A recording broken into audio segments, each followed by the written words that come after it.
Good evening, ladies and gentlemen. Good evening, everyone. Welcome to Buddhist Mahavira Facebook Live and Facebook sharing here tonight. And tonight's sharing is a Dharma sharing by Ayya Suvira entitled Pure Bliss, Theory and Practice of Joy in Buddhism, based on the Abhidhamma and commentaries.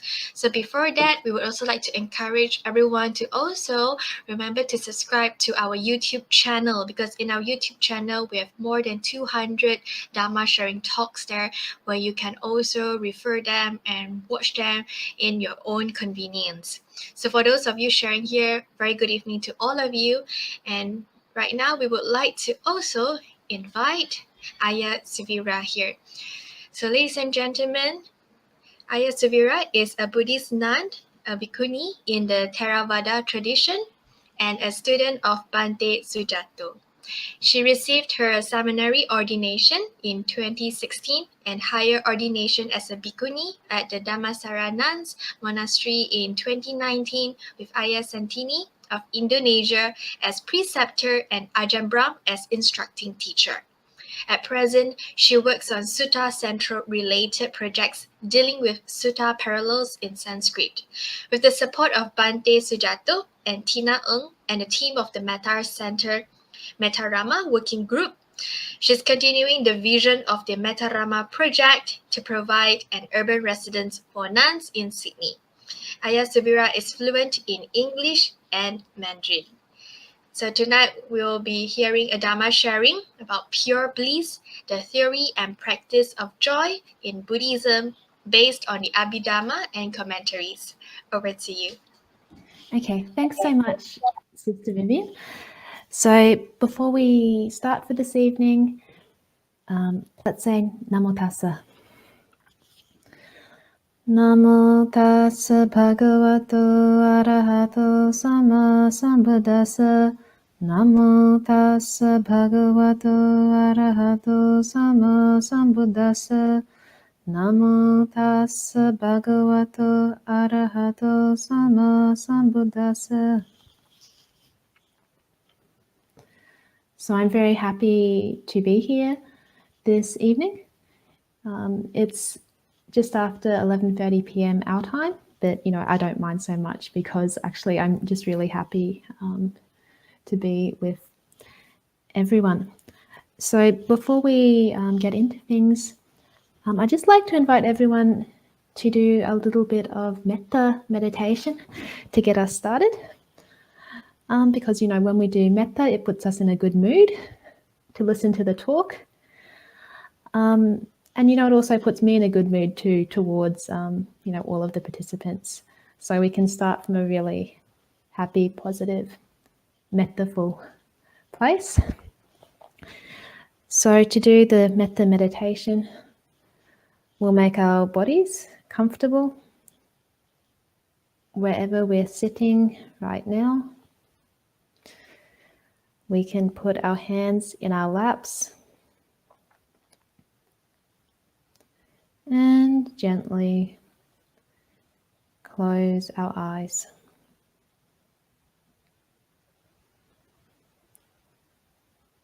We can gently continue to breathe in and out while thinking the words of metta. May I be well. May I be happy. May I be at peace.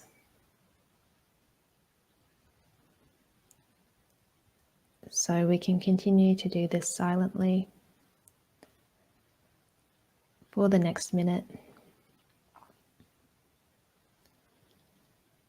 Just sending all the warm, positive feelings of friendship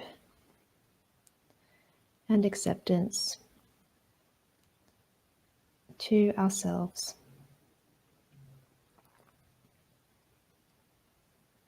From the tops of our heads right down to our toes. May I be well. May I be happy. May I be at peace.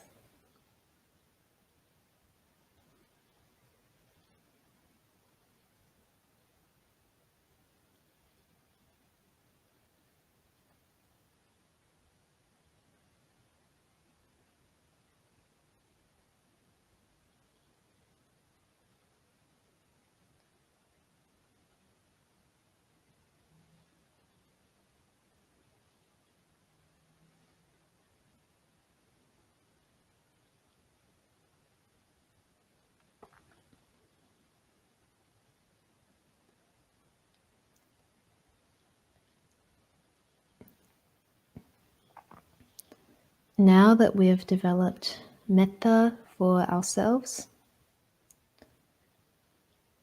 we can spread the metta to the other people in our lives, to our friends, to our relatives,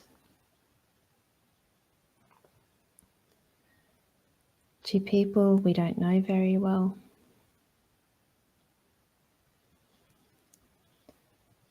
And we can quietly think the words of metta to ourselves. May they be well. May they be happy. May they be at peace.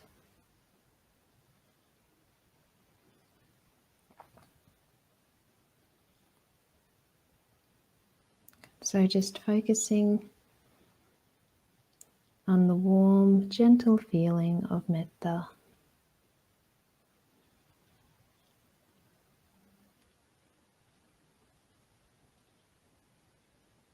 May they be well.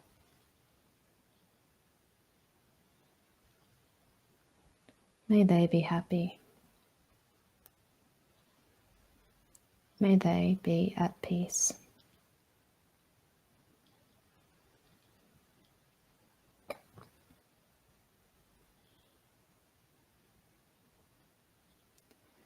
And finally, we can wish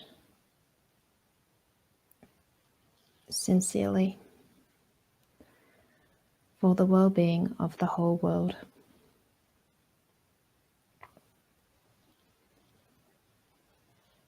May the whole world be well.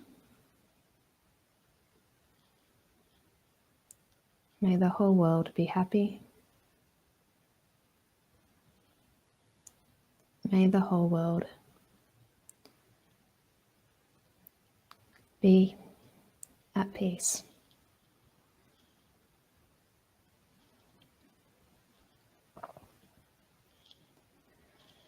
So we can relax our hands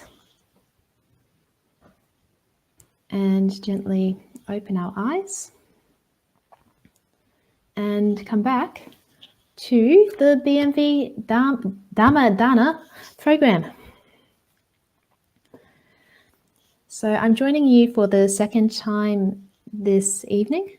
I had the pleasure of joining you all previously. Last time we looked at the topic of joy in the Sutta Pitaka. And, I thought, okay, we'll make this, round it out. And I'll do the second sharing on the topic of joy in the Abhidhamma and commentaries. I'm not actually an Abhidhamma teacher. So if anyone came, thinking that Ayya Suvira is going to teach the Patana, I hope you're not disappointed. The reason I wanted to talk about joy in the Abhidhamma and commentaries is mainly just something from my own inspiration, because Brother Tilak, he said to me, to pick the topic. So I thought, okay, I'll pick something that I think is personally inspiring. So the reason I wanted to talk about joy in the Abhidhamma is actually because I had an interest in how the Abhidhamma actually interacts with meditation techniques. And I was feeling very inspired by a particular academic paper from 2014, which was by Andrew Skilton and Pibble Chum Pai Sal, called The Old Meditation at Wat Ratchasitaram in Thonburi in Thailand. So what's actually meant by the old meditation? Actually, it's something called Buran Kamatana. Buran meaning old in Thai, and Kamatana obviously being like a meditation object or a topic of meditation. So sometimes the people think of the Abhidhamma as only being a scholastic text. But if we look at historical meditation methods that existed prior to the 20th century in places like Thailand and Sri Lanka, we see Abhidhamma concepts being used as part of a method of teaching samatha or calm meditation, which to me is quite interesting. And it's not actually something I really knew a lot about beforehand. So that's why I thought, okay, if I give a talk, it has to be interesting to me as well too. So I thought it might be a good chance to look at the way the concept of chaitasikas, or mental factors, aka mental concomitants from the Abhidhamma, relates to meditation practice and teaching, which is a little bit unusual for me, but I thought if it's something a bit interesting, at least that'll help keep me awake, even though it's going to be midnight here. So the way these pre-modern meditation systems worked is you have this concept of a cycle of meditation topics. So in this particular version, the entry to the cycle was by contemplating the lessons relating to the Buddha's virtue.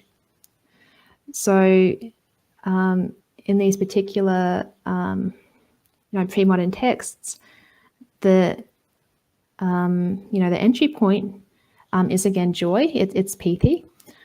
So the five kinds of piti from the Visuddhimagga are there up front, and we'll be talking about those a little bit later today. And then the next entry point is the 6 pairs, or the 6 yugala from the Abhidhamma, which again I'll be talking about very soon. And the third entry point is what's called the 2 sukha samadhi, being kaya sukha and chitta sukha, so bodily and mental happiness. So I thought, okay, that's really interesting too, that we have these meditation systems that are really putting happiness and joy as the gateway. So now I've told you what I'm going to be talking about.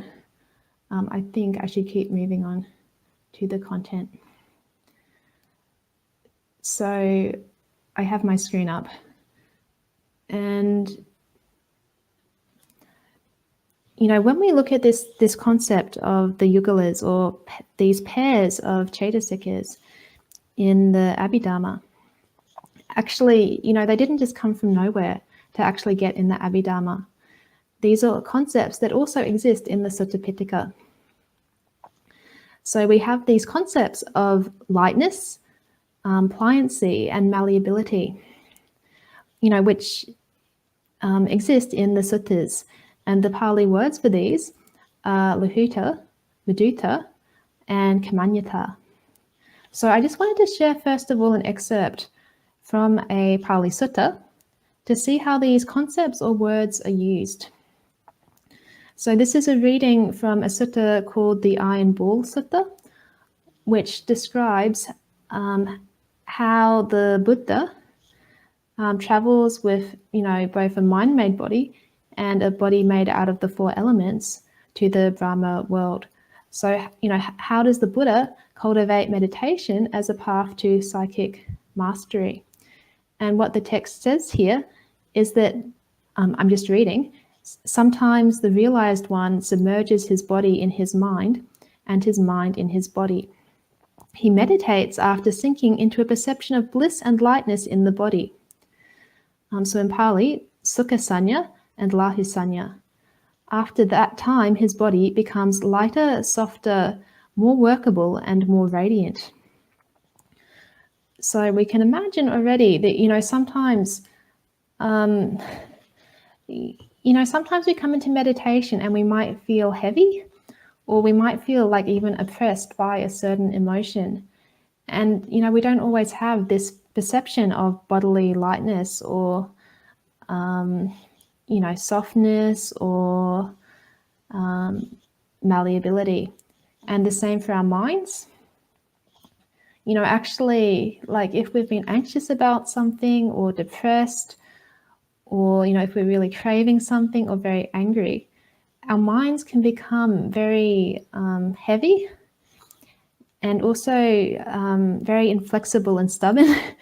And, when our minds are like heavy and inflexible and stubborn, we can't really do anything with them. They're very, they're not workable, they're not malleable. So, like any of us who have, taken the effort to actually cultivate meditation, we know how much of a relief it is when, we've had an experience of joy, which is called the Sukha Sanya here, the perception of happiness. And suddenly, a lot of that weight that we felt we had previously, that weight that was, that bodily weight, that psychological weight, we experience it lifting through meditation. And, this can be sometimes a very like somatic or physical thing that, when we sit meditation, we might think, I can only sit for 15 minutes and then my knees will start hurting. But once we have an experience of this lightness and pliancy, it might be that we can sit for 2 hours, 3 hours, and not experience any physical pain. So when we have this experience, it's something that, we really know about because, just our whole physical experience of being in the world becomes very different.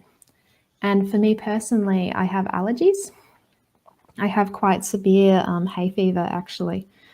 I've been through so many rounds of treatment for hay fever.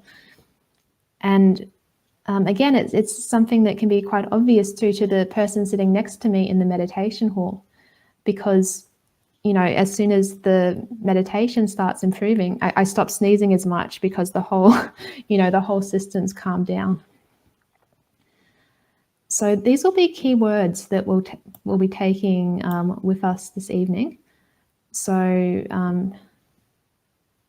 again, in Pali, that's Lahuta being lightness, Mudita being pliancy, and Kamanyata being malleability, because these are really the entry points that we'll be using to have a look at some of these key themes from the Abhidhamma that have, for whatever reason, really entered the way that, for example, the Thai tradition historically talks about meditation.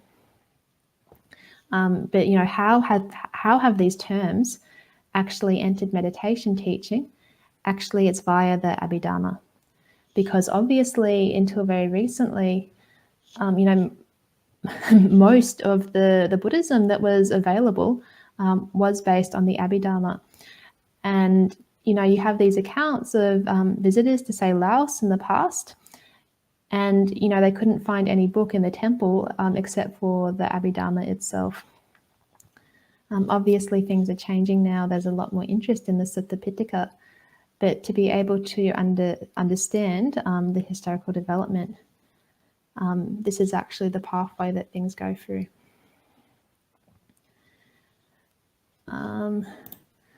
So some of the reflections I'll be sharing this evening are mostly taken from a book called the Abhidhamata Sangaha, which, for example, in countries like Burma, is quite often used as a primer or an introduction to Abhidhamma. And this text was compiled by a Sri Lankan monk, Venerable Anuruddha, sometime between the 8th century and the 12th century. So it's kind of like an Abhidhamma treatise or Abhidhamma introduction. It's not part of the Abhidhamma itself. And, obviously the reason why this book exists is because, to approach the actual canonical Abhidhamma can be quite difficult. This is meant to simplify it a little bit. And some of the material I'm going to be talking about today is also covered in the Dhammasangani, which is a book of the canonical Abhidhamma, and the Atta Salini bit, which is Abhidhamma commentary. But I'll be mostly using the Abhidhammatta Sangaha version for today.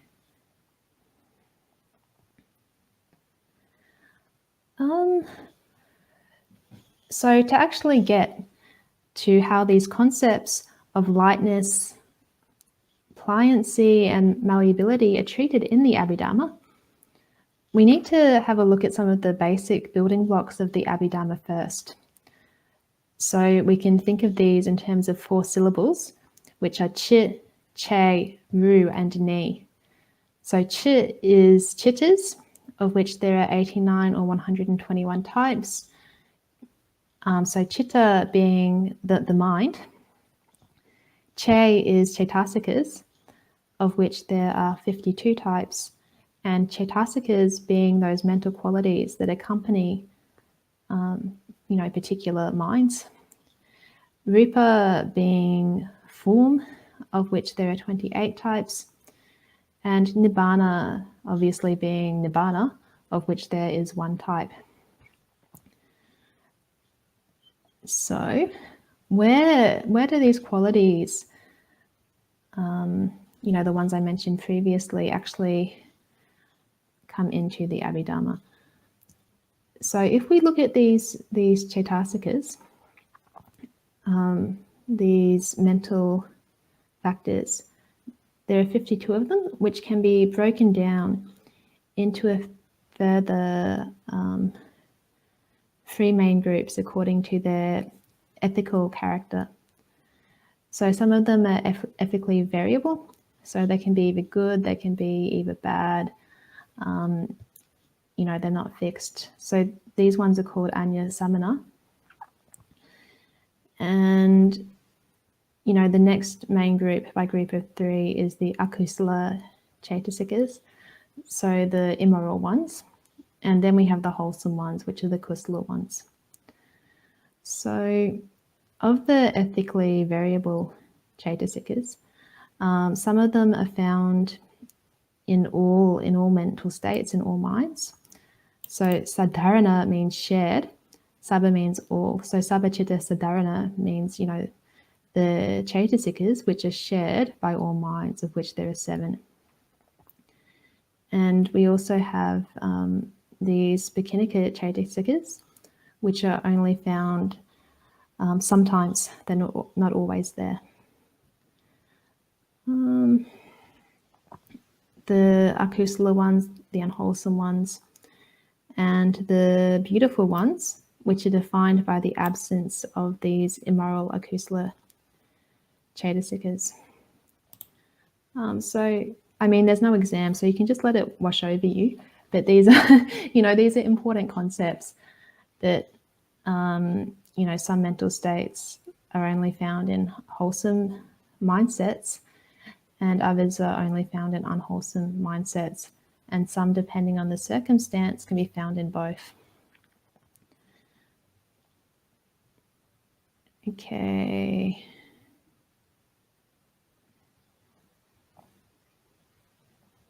So if we have a look at the 7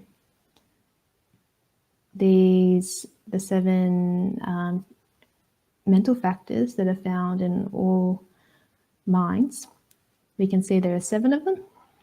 So beginning from contact, feeling, perception, volition, concentration or one-pointedness, we have life faculty and attention. So in Pali, Phassa, Vedana, Sanya, Chetana, Ekagata, Jivatindriya, and Manasikara. And we can see that one of them is also a jhana factor, this ekagata, but actually it's over here in the Abhidhamma analysis because, we need a degree of concentration just to even function as human beings.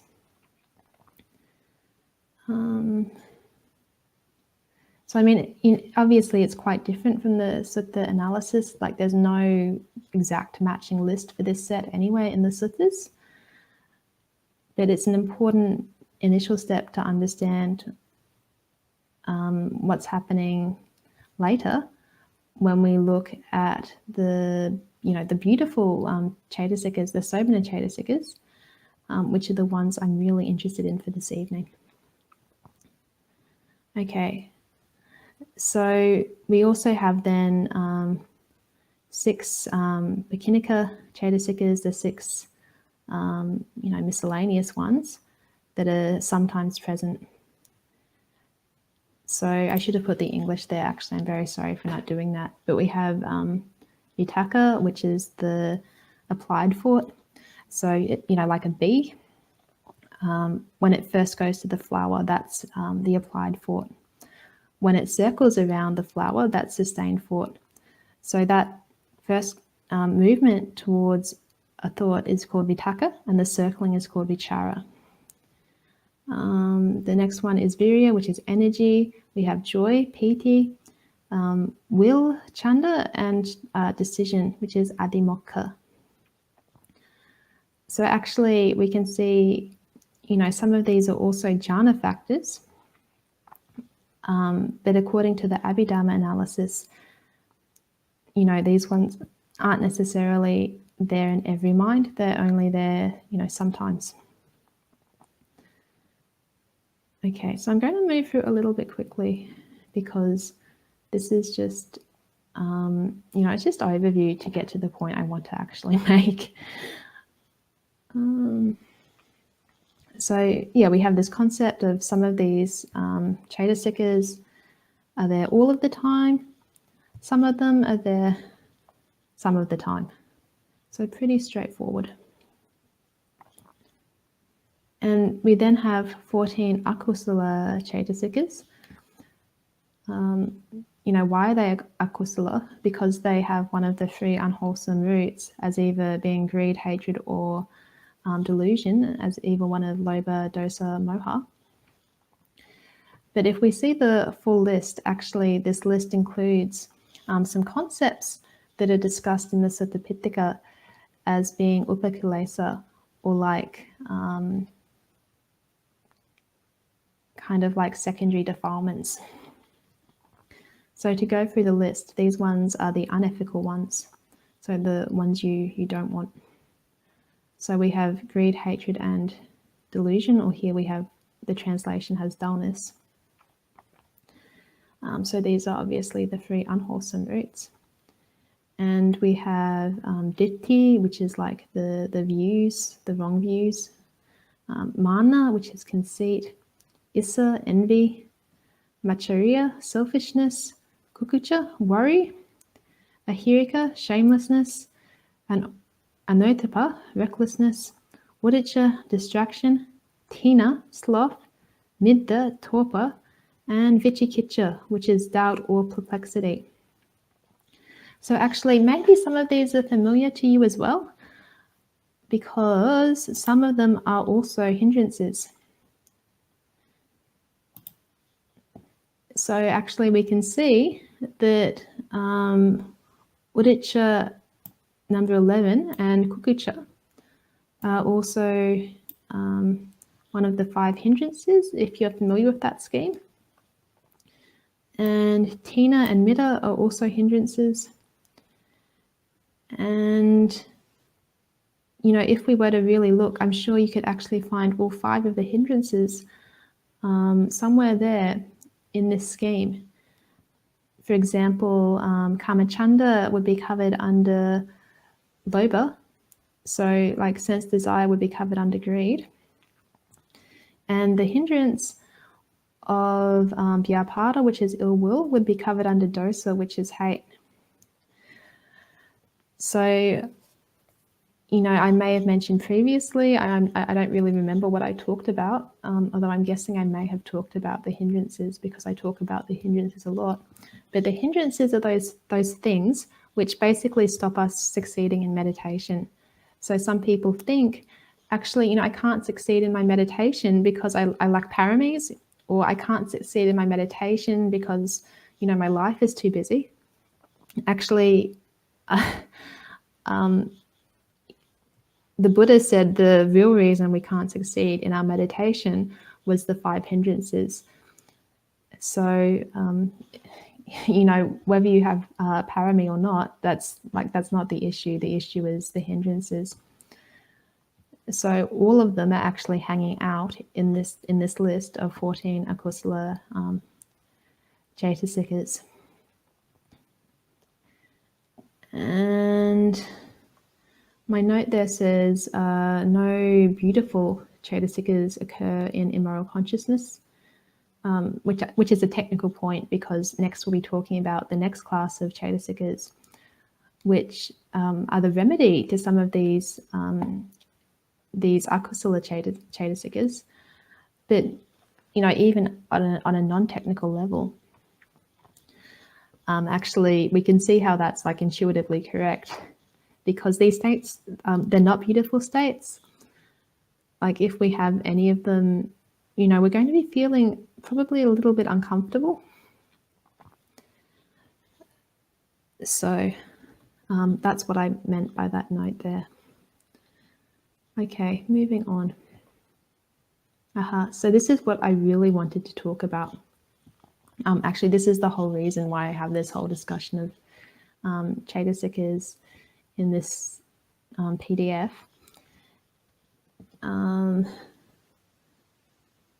So we have this concept of 25 Sobhana Chaitasikas. So we've just talked about Chaitasikas which, are always there. What are called the Sabbachitta Santarana Chaitasikas which are sometimes there. The Pakinika Chaitasikas. We talked about the ones that are there in unethical mind states, and we call those ones the Akusala Chaitasikas. So now we're going to talk about the last group, which is the beautiful Chaitasikas. So the Sobhana Chaitasikas. So basically, these ones are defined by the absence of unwholesome mental factors.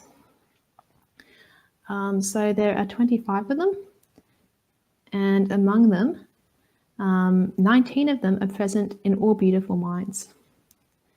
And I thought, actually, this is kind of that's very poetic. I like this way of putting it, that you have this analysis of what a beautiful mind is like according to Abhidhamma.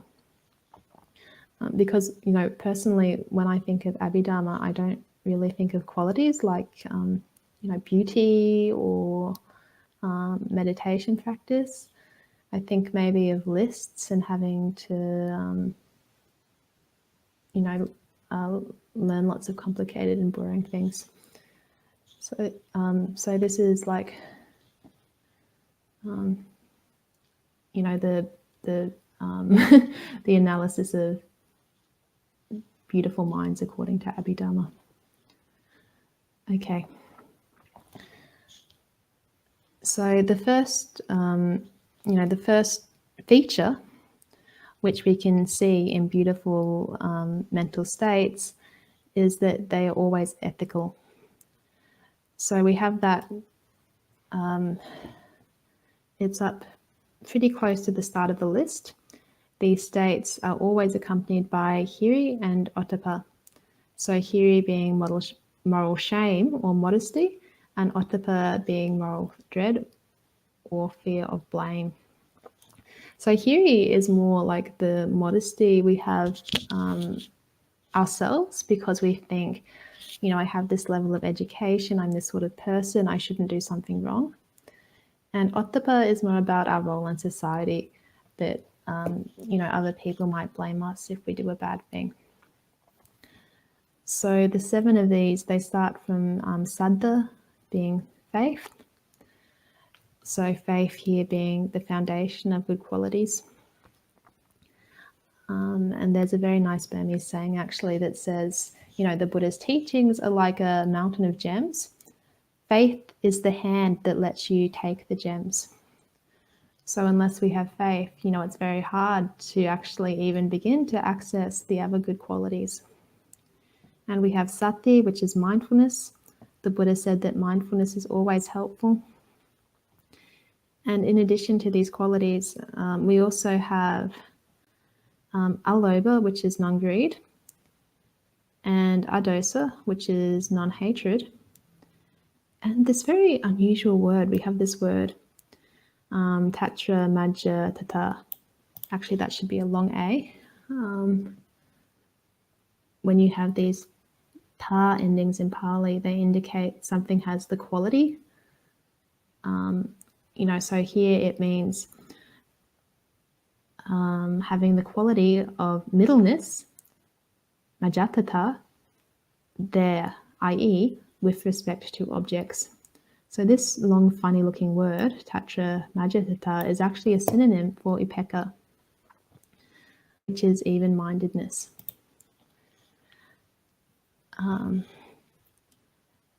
So we can see that actually the opposite of some of these negative roots are included. Okay.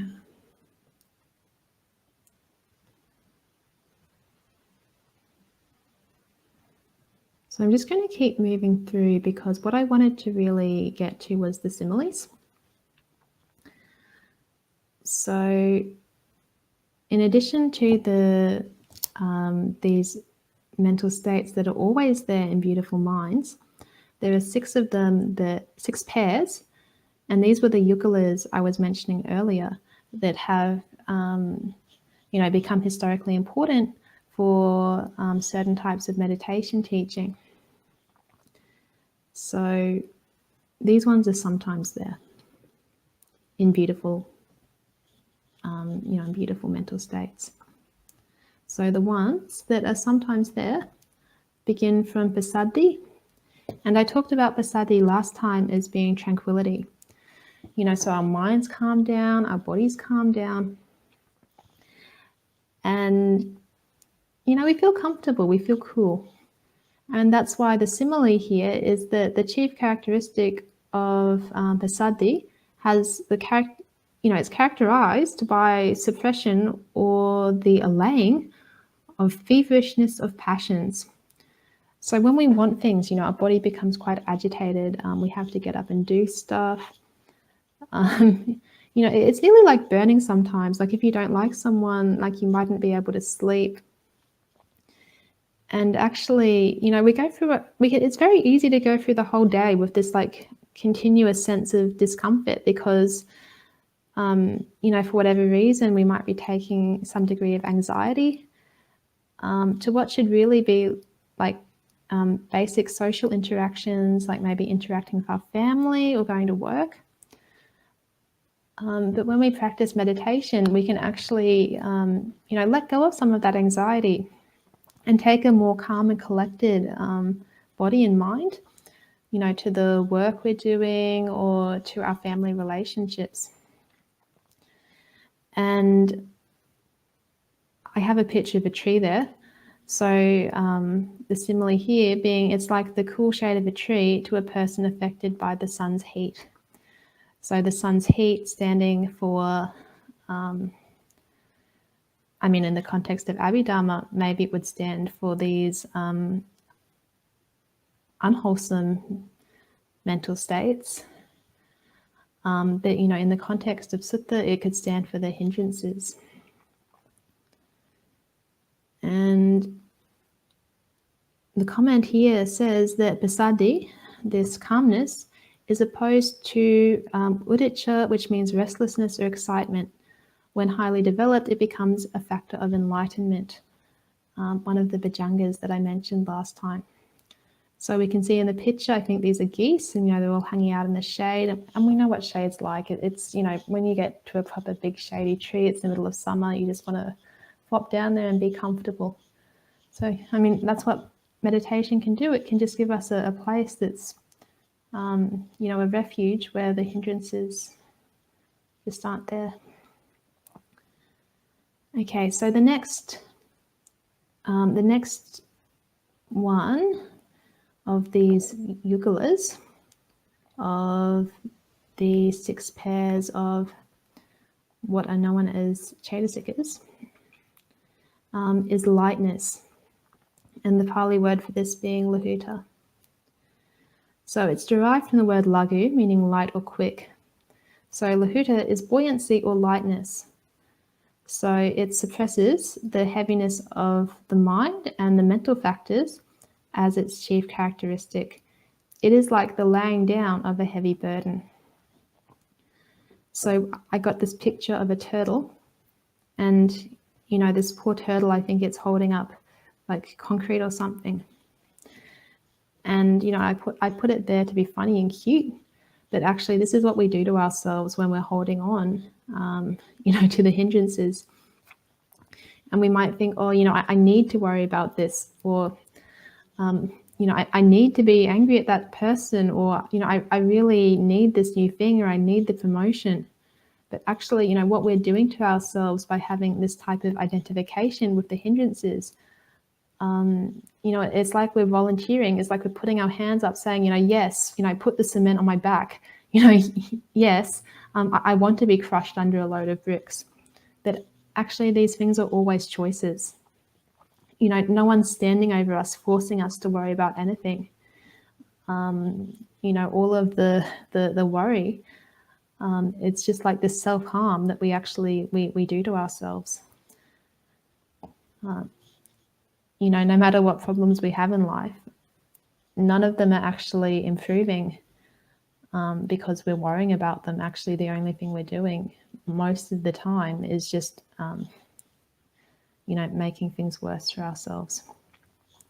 So this quality of lahuta is like if that poor turtle, just one day decided to walk free and get the cement up its back. So what happens when we lay down our burdens, when we make that decision mentally that, no matter what, I'm not going to get into that worry cycle. It's like laying down the burden. And, we feel lighter, we feel freer. And the text is saying that this quality of lightness is opposed to tina and midda, which is the Pali for sloth and torpor, which causes heaviness and rigidity in mental factors and consciousness. So I don't need to tell you what it feels like. You can think of what it was like maybe one time when you went to the beach and you didn't have to worry about anything. I've never been to Malaysia. I don't know if you have nice beaches there, but I lived on the Gold Coast, and we have these very beautiful, like very long sandy beaches, like surfer's paradise. So to me, that's a very clear image of of just going on holiday and just letting everything go. So, I mean, that's what meditation can offer, just the lightness and mental freedom. Okay, so continuing to move through. So the next quality here is mudita. So mudita being the pliancy or tenderness. So the chief characteristic of mudita is the suppression of stiffness and resistance. It removes stiffness and becomes pliable in receiving objects. So the analogy here, it's like if you moisturize your skin by applying maybe some moisturizer, it becomes softer. And the text is saying that this characteristic of the mental softness, it opposes the false views and conceit, Pali ditti and mana, which cause stiffness. And even in English, we have these kind of like concepts of being a stiff-necked person, or, like even we have the word rigid to apply someone to describe someone whose mind just isn't very flexible. And obviously these things,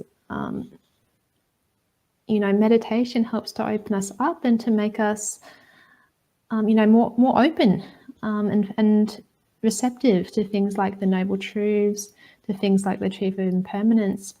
That when we hold on to our views very rigidly and to our, to our ego ideas, we can't see them because, we want to be the important person. We want to be the center of the universe. And unless we're in a receptive mind state, sometimes our stiffness and our pride, it stops us from seeing these things. Okay, so getting towards the end. So the next one is kamanyata, which means malleability. So what's its chief characteristic? So it suppresses the unworkableness of consciousness and its factors. It is like heated metal made fit for any use, and it is opposed to all the remaining hindrances. So again, even in the Sutta Pitaka, we have this very clear analogy of, the mind that's been developed through meditation being like gold that's been heated. And after it's been heated, all of the impurities have been removed. Actually, it's only then that we're really able to do things with it. So very vivid image. So next one is Begunyata. So this means health of body and mind. And here also meaning proficiency or skillfulness. So when our minds, when they have a bit of strength, they can overcome things like lack of faith. Okay, next one is Ujukata, meaning uprightness of mind. So this is, it's moral uprightness. So being opposed to crookedness, deception, and craftiness. And to finish off here, just to finish off all of the beautiful mental factors, we have 3 mental factors which relate to, our morality, our sila. So we have right action, samakamanta, right speech, samavacha, and right livelihood, which is samajiva. And we also have 2 limitless chaitasikas, namely karuna and mudita. So, I think it's a legitimate question to ask, like, why aren't the rest of the Brahmaviharas here? Why do we only have 2? And that's because the other 2 Brahmaviharas were covered earlier. That being said, the commentary is a little bit in 2 minds about this whole thing. And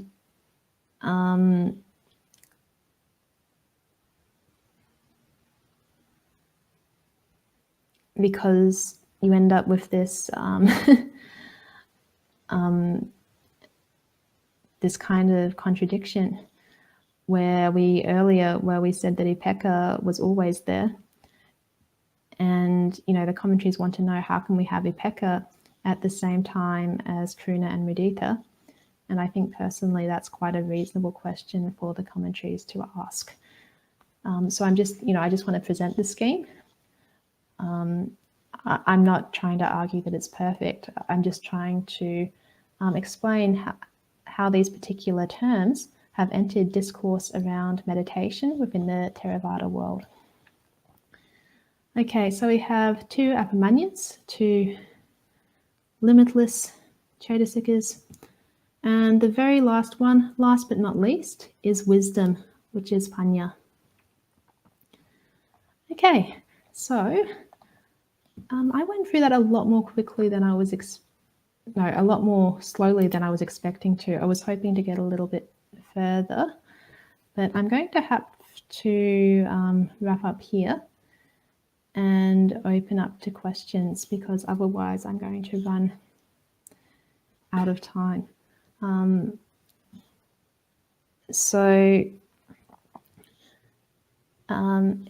Like, if you were ever wondering what these 3 terms mean, now you know. So that's why these particular terms sometimes show up in books about meditation. So I'm going to hand it back to Sister Vivian for questions, if that's okay. Yes, Thank you, Ayya. So right now we'll go for questions, and I realized there are certain questions that have been posted from our viewers here tonight. So I'll be just reading some of those today. So we have one which was earlier. Um, I just had my booster vaccination as I was feeling very unwell physically.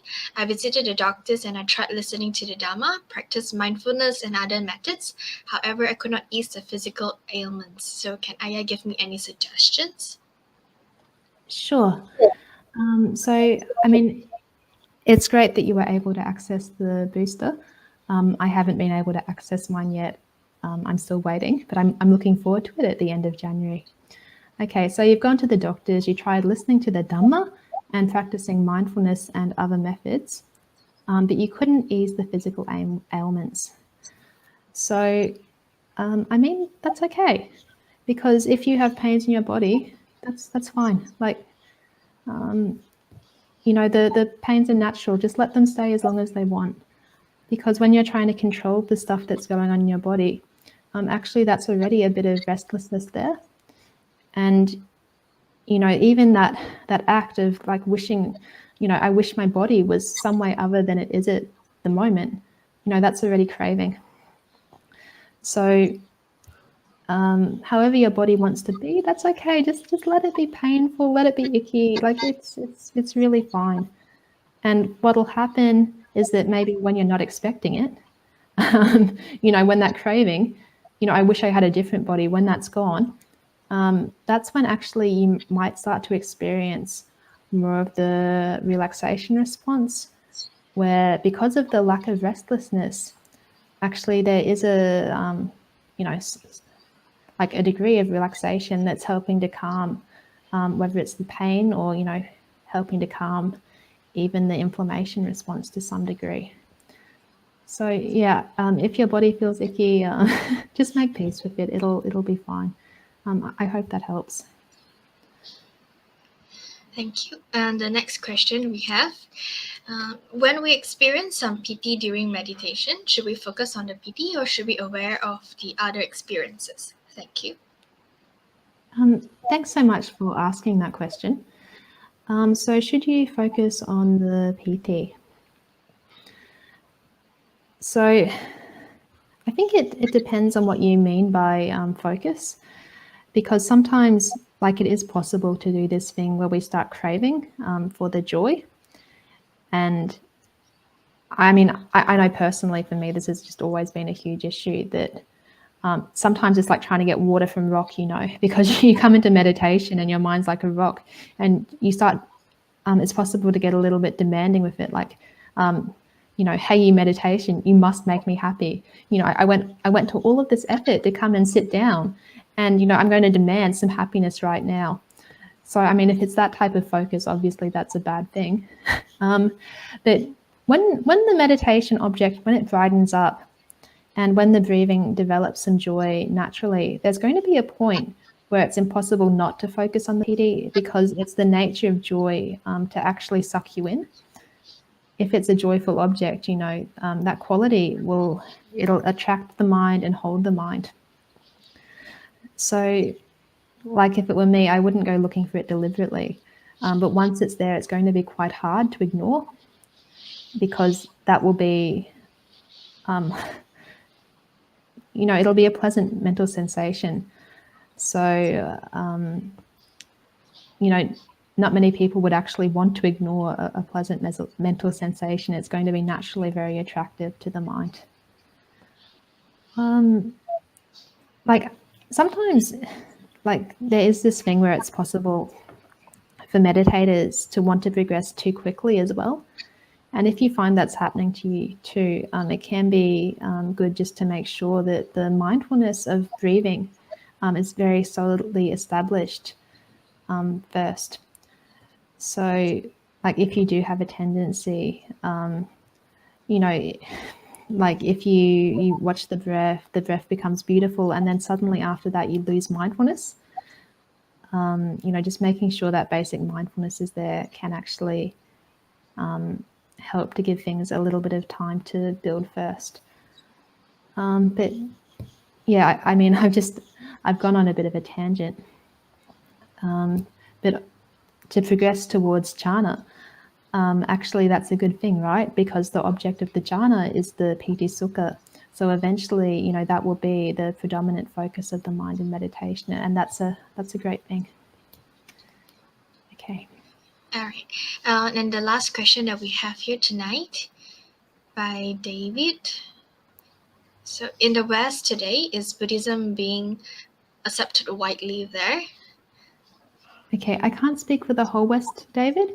In Australia, we have a 2% Buddhist population. So of that 2% Buddhist population, about 1/3 are Vietnamese background migrants. The remainder are a mix of like migrants from Sri Lanka, Malaysia, as well as converts from non-traditional Buddhist backgrounds. So I'd say it depends where you go. In the major cities, Buddhism has quite a good reputation because you know, people perceive Buddhism as being a relatively peaceful religion. I mean, in the rural areas, it can be a little bit different, and people may have more outdated stereotypes. But, you know, personally, I find it quite okay to be a Buddhist nun in Sydney. Thank you so much, Ayya. So I think with that, that's all for the questions that we have from our audience tonight. And we will now proceed with the Anumodana. So over to you. Okay, wonderful. So sharing all of the merits from this evening's talk, and, you know, rejoicing in all of the kusala karma that we've all made by contemplating the wholesome and the unwholesome and the path to nirvana. So I'll do the chanting. Akasatta cha bummata devanaga mahidika punyantang anumoditva chirang rakantu sasanang. Akasatta cha bummata devanaga mahidika punyantang anumoditva chirang rakantu desanang. Akasatta cha bummata devanaga mahidika punyantang anumoditva chirang rakantu mang paranti. Idang vonyatinang hotu sukhita hantu nyatayo. Idang vonyatinang hotu sukhita hantu nyatayo. Idang vonyatinang hotu sukhita hantu nyatayo.